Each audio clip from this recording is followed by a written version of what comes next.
Hello friends, आज बात करेंगे हम पुरापाषाण कालीन स्थलों के बारे में। और सबसे पहले समझेंगे पुरापाषाण का मतलब क्या है, यानी कि जो पुरापाषाण ये यहाँ पे देख सकते हैं आप, लिखा गया है, इसको समझने की कोशिश करेंगे। और जो पुरा का मतलब होता है, यानी पुरा से मतलब है सबसे पुराना, और यहाँ पे जो पाषाण है, और पाषाण का मतलब है पत्थर से, और यहाँ पे कालीन है, और कालीन यानी कालीन जो है ये काल यानी समय से संबंधित है। और इसके अलावा जो यहाँ पे स्थल है, और स्थल के हम सभी जानते हैं, स्थल की मतलब होता है जगह, कोई जगह हो सकती है इसमें। और इसी को हम समझने की कोशिश करेंगे। जो ये सबसे पुरानी पुरानी जो पाषाण काल है हमारा, यानी जो सबसे पुराना समय है, पत्थर युग है एक प्रकार से, इसको समझेंगे। और एक भारत में कहाँ कहाँ ये जगहें थे वर्तमान, और इसको देखेंगे।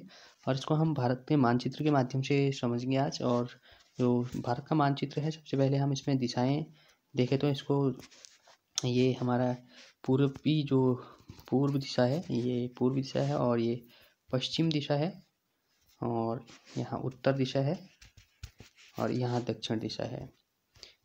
तो हमने इसको 4 दिशाओं में इसको विभाजित कर दिया है। और आप देख सकते हैं यहाँ पे जो 4 दिशाएं हैं, ये उत्तरी भारत है ऊपर वाला, और ये पश्चिमी भारत है, और ये जो है यहाँ पे पूर्वी भारत है, और ये नीचे दक्षिणी भारत है। और इसी चीज़ को हम आगे इसमें देखें तो सबसे पहले जो पुरापाषाण कालीन स्थल हैं, यानी जो पुरापाषाण काल, इसको इसलिए कहा गया है क्योंकि इसमें जो उस टाइम के औजार थे, या जो लोग वो औजार बनाते थे अपने आखेटक के लिए, यानी शिकार करते थे, उसके बाद से उनको जो शिकार करने के लिए जिन औजारों की आवश्यकता होती थी, वो पत्थरों से बनाए गए थे। और इसी वजह से इसे पाषाण काल भी कहा गया है। और यही कारण है कि सो हमारा सबसे पुरापाषाण काल है। उसको हम उसकी कुछ खास जगहें हैं भारत में, और भारत के अलावा ये बाहर भी हैं, जैसे कि इसमें पाकिस्तान वाले एरिया में भी कुछ पुरापाषाण कालीन स्थल हैं, और उन्हीं को हम देखने जा रहे हैं आज इस मानचित्र के माध्यम से। तो सबसे पहले हम शुरुआत करते हैं इसकी, और देखते हैं पहले इसमें कुछ जो हमारा उत्तरी भारत है। और उत्तरी भारत में आप जैसा कि देख सकते हैं यहाँ पे, ये हमारा जम्मू कश्मीर वाला एरिया है, और ये जो है ये जम्मू कश्मीर वाला एरिया है। और इसी को हम पहले यहाँ से समझते हैं, ये किस तरह से यहाँ से इसकी शुरुआत होती है। और यहाँ जैसे कि आप देख सकते हैं, ये सबसे पहले यहाँ पर हमारी ब्यास नदी है, और इसके अलावा यहाँ पे चेनाब नदी है, और यहाँ से झेलम नदी है, और ऊपर हमारी ये जो है ये सिंधु नदी है। और इन्हीं नदियों के आसपास में जो उस टाइम पे की सभ्यताएं थी, या लोगों ने मनुष्य ने रहना प्रारंभ किया, तो इन नदी घाटियों के ही आसपास उन्होंने क्या किया, रहने का अपने लिए व्यवस्थाएं करी। और क्योंकि वहाँ पे पानी आसानी से उपलब्ध हो जाता था, और इस कारण से ये लोग वहाँ पे क्या करते थे, और अपना रहना खाना और ये सारी चीज़ें वहीं पे किया करते थे। तो सबसे पहले जो पाकिस्तान वाला एरिया है, ये सिंधु नदी घाटी से, ये जो सिंधु नदी आ रही है ऊपर से, और इसी नदी घाटी के आसपास एक लोहड़ी नाम से एक पुरापाषाण कालीन स्थल है। और ये लोहड़ी जो है ये पाकिस्तान में है वर्तमान। और इसके अलावा जो अब हम भारत की बात करते हैं, जो भारत में जो पुरापाषाण कालीन स्थल है, और भारत में आप देख सकते हैं यहाँ ये गंगा नदी वाला क्षेत्र है, और यहाँ यमुना नदी है, और ये यमुना नदी जा रही है। और ये इसी के जो यमुना नदी के पश्चिमी वाला एरिया में है, यहाँ पे एक डिंडवाना नामक क्या है पुरापाषाण कालीन स्थल है। और इसी के दक्षिणी वाले भाग में यहाँ पे बुद्ध पुष्कर नाम से क्या है, एक पुरापाषाण कालीन स्थल है।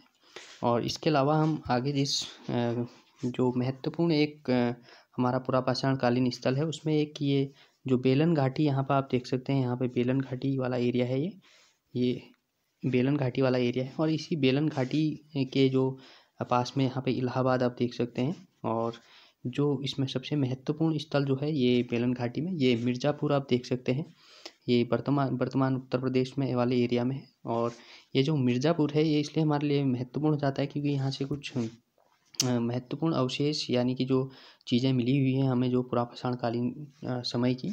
और उसमें जो मिर्ज़ापुर से है, इसमें से हमें क्या मिला हुआ है, और यह यहाँ देख सकते हैं आप, मिर्ज़ापुर में ये लोहदा नाला करके एक जगह है, और ये उत्तर प्रदेश के मिर्ज़ापुर के बेलन घाटी में जो है वहाँ ये स्थल है। और यहाँ से हमें पशुओं के अवशेष मिले हैं, यानी जो जानवर हैं उनके अवशेष मिले हैं, ये मिर्ज़ापुर नामक जो पुरापाषाण कालीन स्थल है। और ये काफ़ी महत्वपूर्ण स्थल है हमारे, क्योंकि ये हमें कभी एग्ज़ाम में भी पूछा जाता है, क्योंकि वहाँ पे क्वेश्चन आ जाता है कि बताइए इनमें से कौन सा स्थल है जहाँ से पशुओं के अवशेष मिले हैं, तो इस तरह से प्रश्न बन जाता है। तो इसमें जो हमारा मिर्ज़ापुर है वहाँ से हमें जो सबसे पुराने पशुओं के अवशेष मिले हैं वो मिर्ज़ापुर से मिले हैं। और ये मिर्ज़ापुर हमारा वर्तमान उत्तर प्रदेश का में स्थित है। और इसके अलावा आप देख सकते हैं यहीं मिर्ज़ापुर के आसपास से जो सोन नदी हमारी जा रही है, ये सोन नदी है। और ये सोन नदी हमारे यहाँ से नर्मदा नदी भी की उत्पत्ति हुई है, और नर्मदा नदी का जो उद्गम है ये सोन नदी और के आसपास से ही हुआ है। और ये जो नर्मदा नदी इधर जाती है। और इसके अलावा यहाँ नीचे ताप्ती नदी आप देख सकते हैं। और ये भारत की दो प्रमुख ऐसी नदियाँ हैं जो अरब सागर में जाके गिरती हैं, क्योंकि जो इनका प्रभाव है ताप्ती और नर्मदा नदी का, और ये पश्चिम की ओर है और ये पश्चिम में जाकर यहाँ अरब सागर में गिरती हैं। ये दो ही नदियाँ ऐसी हैं जो भारत की जो अभी अरब सागर में यहाँ गिरती हैं। इसके अलावा उत्तरी भारत की भी हैं, लेकिन ये दक्षिण भारत की नदियाँ हैं। और इसमें जो इन नदियों के आसपास जो स्थल है, और उसमें आप देख सकते हैं इसके आसपास जो स्थल है इसमें सबसे प्रमुख नाम आता है भीमबेटका। आप देख सकते हैं भीमबेटका ये जो स्थल है ये वर्तमान हमारे मध्य प्रदेश में है, और हमारा काफ़ी पुरापाषाण कालीन स्थलों में से भी ये काफ़ी फेमस है, क्योंकि यहाँ पे भी हमें कई जो पत्थर के औजार हैं, और ये भीमबेटका गुफाओं में हमें शैलाश्रयी भी यहाँ पे देखने को मिलते हैं। और ये वर्तमान कहाँ है, ये वर्तमान मध्य प्रदेश वाले जो एरिया है उसमें ये भीमबेटका है। और इसी के नीचे आप देख सकते हैं, और यहाँ है आदमगढ़, और आदमगढ़ भी हमारा एक पुरापाषाण कालीन स्थल है। और इसके जो दक्षिण पूर्वी वाले भाग में है यहाँ पे हथनौरा आप देख सकते हैं, ये भी एक पुरापाषाण कालीन क्या है स्थल है। और इसी के बगल में हमारा जो है यहाँ छोटा नागपुर का जो पठार है, ये छोटा नागपुर का पठार है, और इसके ऊपर जो है सोन नदी है। और इसी के नीचे दक्षिणी वाले भाग में यहाँ पे महानदी का उद्गम है यहाँ से, और महानदी इधर इधर हमारे पूर्वी भाग की ओर ये बहती है। और इसी महानदी के ऊपर ही जो उत्तर वाले एरिया में है यहाँ पे सिंह भूमि नाम से एक क्या है ये पुरापाषाण कालीन स्थल है, और ये भी हमारे एक क्या है पुरापाषाण कालीन स्थल है। और इसके अलावा यहाँ पे मिदानापुर आप देख सकते हैं, ये भी क्या है एक पुरापाषाण कालीन स्थल है। और इसके अलावा जो इसमें जो मुख्य हमारे पुरापाषाण कालीन स्थल हैं वो हम देखते हैं। और सबसे पहले जो इसमें नाम आता है वो आता है नेवासा एवं चिरकी। और ये नेवासा एवं चिरकी जो है ये वर्तमान हमारे महाराष्ट्र में है। और यहाँ से जो हमें ये जो दो स्थल हैं यहाँ, इनमें से हमें जो चीज़ें प्राप्त हुई हैं वो हमें यहाँ से महाराष्ट्र से मैं नेवासा से के निकट चिरकी में हस्त कुल्हाड़ी और खुरचनी व बेधक पाए गए हैं। यानी यहाँ से जो ये दो जगह हैं नेवासा और चिरकी, यहाँ से हमें एक तो हस्त कुल्हाड़ी मिली है और दूसरी खुरचनी मिली है, और तीसरा बेधक यहाँ से क्या मिला है इस पुरापाषाण कालीन स्थल से मिला हुआ है। और ये काफ़ी महत्वपूर्ण है, जैसे कि हमारा मिर्ज़ापुर था वहाँ से हमें पशुओं के अवशेष मिले थे, और इसी प्रकार हमें नेवासा और चिरकी से यहाँ में कुल्हाड़ी और खुरचनी और बेधक यहाँ से क्या होते प्राप्त हुए थे। और अगला जो हमारा इम्पोर्टेंट यानी जो अगला हमारे जो स्थल हैं उनमें सबसे पहले नाम आता है हुसंगी, और ये भी एक पुरापाषाण कालीन स्थल है। और इसके अलावा ये तुंगभद्रा नदी आप देख सकते हैं यहाँ पे तुंगभद्रा नदी, और ये तुंगभद्रा के जो नीचे है ये कुमौल करके एक हमारा क्या है पुरापाषाण कालीन स्थल है। और यहाँ पे देख सकते हैं आप इसी के नीचे ये रेनिक गुंटा करके एक हमारा क्या है पुरापाषाण कालीन स्थल है। और इसके अलावा हमारे जो दक्षिण भारत के पुरापाषाण कालीन स्थल हैं उसमें सबसे पहले नाम आता है ये पल्लवरम एक स्थल है। और ये पल्लवरम जो स्थल है इसमें जो यहाँ पर आप देख सकते हैं ये 1863 में सर्वप्रथम रॉबर्ट बुश फुट ने मद्रास के निकट प्रथम हैंड एक्स प्राप्त किया था। यानी जो ये पल्लवरम है यहाँ से जो जब यहाँ पे सर्वे करा गया है, यहाँ पे देखने गए, और यहाँ की जो इस स्थल की जब सर्वे चल रहा था वहाँ पे क्या मिला, ये रॉबर्ट बुश थे एक, और यही रॉबर्ट बुश को यहाँ पे एक हैंड एक्स जो है ये मिला। और हैंड एक्स एक प्रकार का क्या है औजार है, ये हाथ की जो कुल्हाड़ी होती है ये यहाँ से प्राप्त हुई है। और ये हैंड एक्स का मतलब ये एक औजार है, औजार क्या है ये हाथ की जो क्या है कुल्हाड़ी है।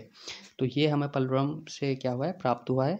और इसी के नीचे आप देख सकते हैं ये जो दूसरा स्थल है ये है अत्रम हाँ पक्कम करके स्थान है, और इसके नीचे जो है दूसरा गुडियाम करके एक हमारा पुरापाषाणकालीन स्थल है। तो ये हमारे जो पुरापाषाणकालीन महत्वपूर्ण स्थल थे।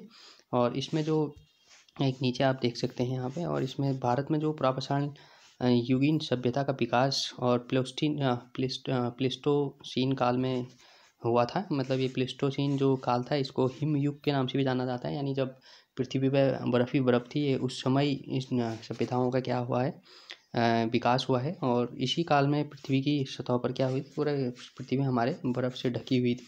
तो इसे प्लेस्टोसीन काल कहा जाता है, और यानी कि हिम युग भी इसको कहा जाता है।